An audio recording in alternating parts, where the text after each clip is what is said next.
Hello.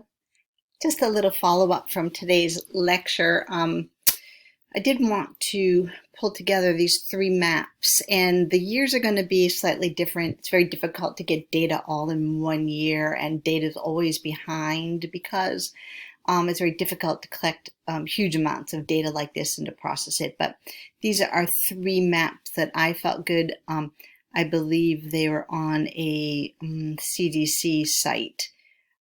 So state by state comparison of states by, and again, they're reported differently. So again, it's not apples and oranges, so to speak, but just with, a critical eye. So this map up here is the percentage of U.S. adults aged over 20 years with diagnosed diabetes by county from 2008. Then we have a self-reported obesity among U.S. adults. So is this just adults willing to say that they're obese, live in the South, or is it about obesity? But let's say this truly is about obesity. And the green map here is the ADHD diagnoses. Again, not raw numbers. These are just percentages. But for our purposes, wanted to sort of show you where the concentration is, not just of diabetes and obesity, which we would think go hand in hand, and as you said in the class today, but also kind of mysteriously of ADHD. So diabetes is certainly spread throughout the country, but concentrated in this section, starting from like Chicago down to the Gulf, spreading to the coast.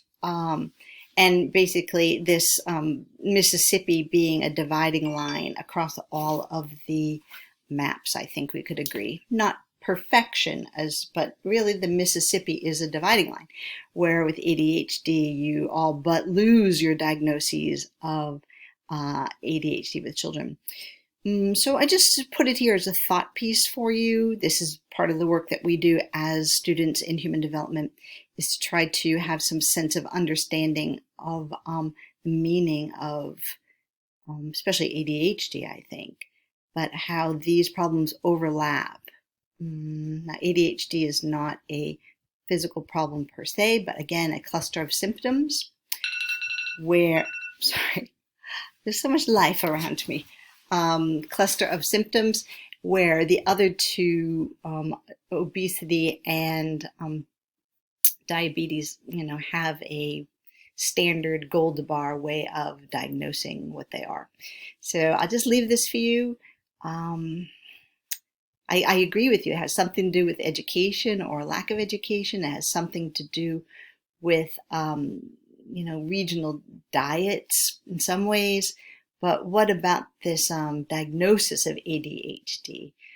Maybe if you're just living a part of the United States that is constantly undergoing diagnoses, it's just another diagnosis that is accepted by people.